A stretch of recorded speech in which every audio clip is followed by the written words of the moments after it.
Wherefore, Series 3, Episode 19. Lockdown restrictions ease a bit in May, and the Hypothetical Gentlemen's Sauntering Association starts to wonder about whether it might become just a bit less hypothetical. This, of course, raises all kinds of anxieties about how sauntering might work in practice. Have they all been totally honest about the sauntering itself? What does it really mean to saunter? Are they committed to low-speed ambling, or might some of them be more enthusiastic? Martin Shearwater admits that his average walking speed of 3.5 miles per hour is technically a bit on the fast side. At present, they are all rather enjoying the business of walking alone or staring at maps and then talking about it. There's none of the inconvenience inevitable in trying to walk with someone else. Speed is an obvious issue. How fast exactly is a saunter? How long is a proper walk? It turns out that there are as many issues to contemplate around the nature of a proper walk as there are in finding the definition of a perfect field. Must there be a hill? Has the walk been undermined if you drive to the starting point? Is a pub necessary? The hypothetical gentlemen who are not gentlemen at all point out that some people do not find it easy peeing just anywhere, and that pubs tend to have toilets. As there is rather a lot of rain in May, the walking remains fairly hypothetical. One area of consensus is that drowning is not a proper feature of a walk. While there are a number of supporters of mud appreciation, there is also a shared feeling that too much mud is technically possible, and that trudging through mud isn't very responsible given how much damage is done to the ground. And so it comes to pass that a selection of hypothetical gentlemen undertake to walk along the cycle path together, because the walking conditions will be passably good. This is not to be a defining walk. It does not express anything about the proper content of a walk aside from necessary water avoidance. There are 6 of them. The wizard Winklepicker suggests that she will come along, but then doesn't, because she's not really a fan of walking very far.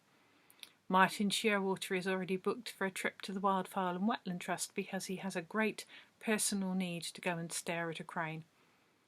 Bob Noxious is holding out for a walk with a pub in it because even though this one starts at the Egypt Mill, no one has committed themselves to an actual pint, plus the location of the pub matters, and Bob Noxious feels it should be in the middle of the walk, not at the end. As an aside, I recognise that in any sensible work of fiction there would not be 3 different characters all called Bob. However, as you've probably noticed, this isn't sensible fiction. Sometimes it tries quite hard to be a realistic rendering of life in Stroud, and there are multiple people in Stroud called Bob.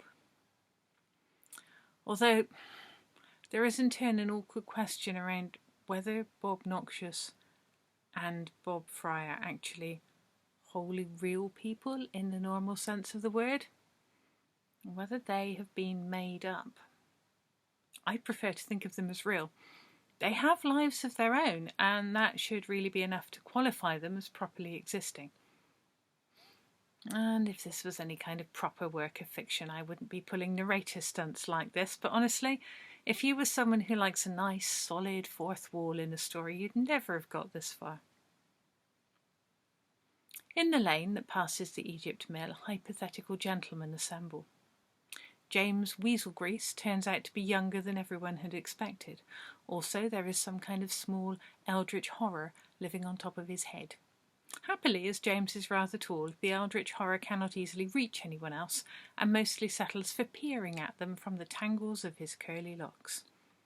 He introduces the eldritch horror as Algernon, but for the purposes of this walk, Algernon is not considered to be a hypothetical gentleman in his own right. One of the gentlemen turns out to be called Simon Patterson. Amazingly, he is not actually related to Simon Patterson, and has not heard of the famous bog explorer, so much of the walk is occupied with bringing him up to speed on this subject. One of their party is of uncertain gender, and whose name is mumbled awkwardly, so that No one hears them properly. And then the other 5 will feel a bit awkward about asking, and so party member number 3 is never properly identified. However, party member number 3 seems happiest wandering a couple of yards behind everyone else and mumbles a bit anytime they all stop to look at something, and smiles a lot and seems perfectly happy. So apparently it's all fine. The real curiosity in the situation is with the other 3 party members, Mr. Andrew Budd, Fred Slattern, and Stanley Lawrenshaw. They look exactly the same. Well, they've all dressed differently, which makes it marginally less disconcerting, but when it comes to faces, it is singularly difficult to tell them apart.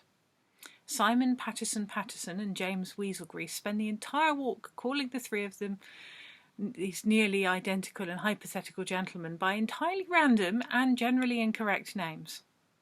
Between the 3, there also seems to be some uncertainty about which is which, coupled by total uncertainty that they don't really look that much like each other at all.